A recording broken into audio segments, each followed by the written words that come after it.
Januari sampai 10 Mei, 632.000 orang mati.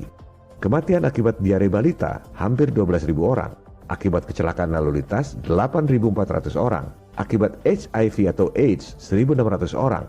Berapa jumlah kematian yang katanya karena COVID? 959 orang.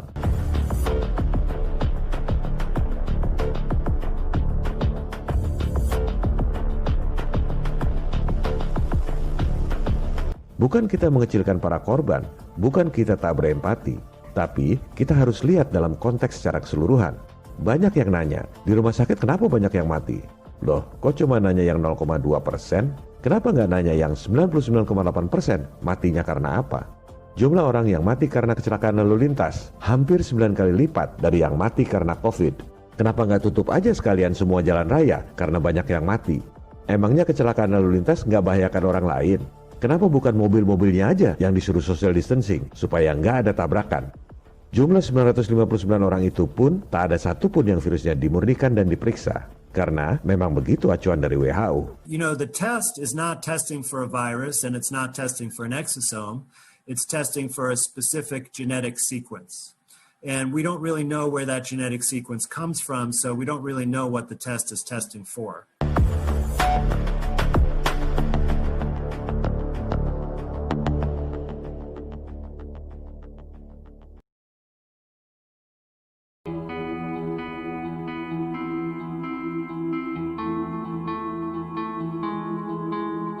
Berikut adalah kesimpulan yang akan saya tulis di layar agar bisa di-capture dan sebar lewat medsos. Sebab, menurut saya, ini adalah temuan yang luar biasa dari Dr. Kaufman.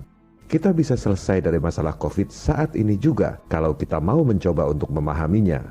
Prosedur standar yang dilakukan oleh saintis peneliti virus di seluruh dunia adalah sesuai dengan acuan yang diberikan. Ibaratnya, sesuai pelajaran sekolah, textbook. Prosedurnya, ambil sampel dari cairan paru-paru, ambil DNA-nya, teliti urutan genetiknya. Argumentasinya, dari inang atau rumah yang rusak itu pasti ada pencurinya. Jadi, yang diambil itu pasti DNA dan RNA virusnya. Lantas, dibandingkan dengan urutan genetik virus lain yang sudah dikenal. Penentuan spesies COVID adalah seperti itu, langsung dibandingkan dengan urutan genetik SARS. Karena 75% urutan genetiknya sama, maka disimpulkanlah bahwa itu adalah keluarga virus corona. Padahal, menurut sains mereka sendiri, DNA manusia itu 80% sama dengan ikan zebra.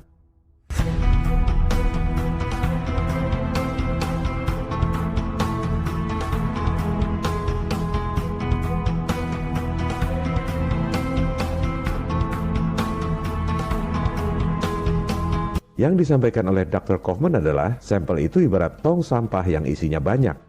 Kalau virusnya nggak dimurnikan dulu, gimana kita tahu bahwa yang diambil itu DNA dan RNA virus?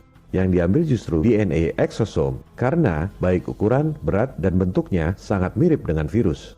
Dampak dari penelitian tanpa dimurnikan dulu virusnya adalah, virusnya malah jadi tidak teridentifikasi. Acuan tes pasti meleset, jumlah korban seolah menjadi banyak, dan vaksin juga salah sasaran. Mau matikan virus, yang dimatikan malah eksosomnya yang sedang membantu mematikan racun. Ini sebenarnya bukan cuma acuan buat COVID, tapi sudah dilakukan sejak tahun 2003. Bahkan, penelitian virus SARS dan MERS juga prosedurnya seperti itu. Coba Anda cek, SARS dan MERS sampai sekarang nggak ada vaksinnya.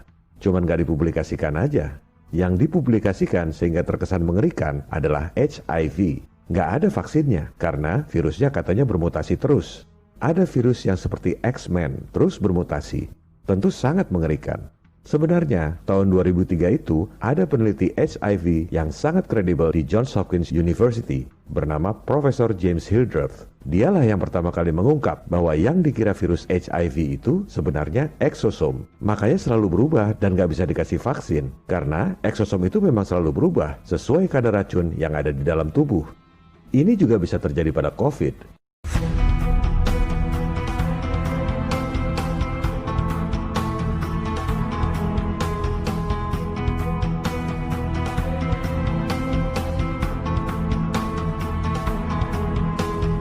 Banyak berita katanya sudah mulai nemu vaksin.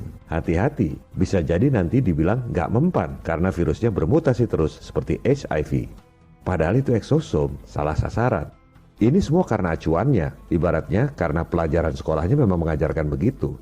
Semua orang yang melakukan penelitian di seluruh dunia, termasuk di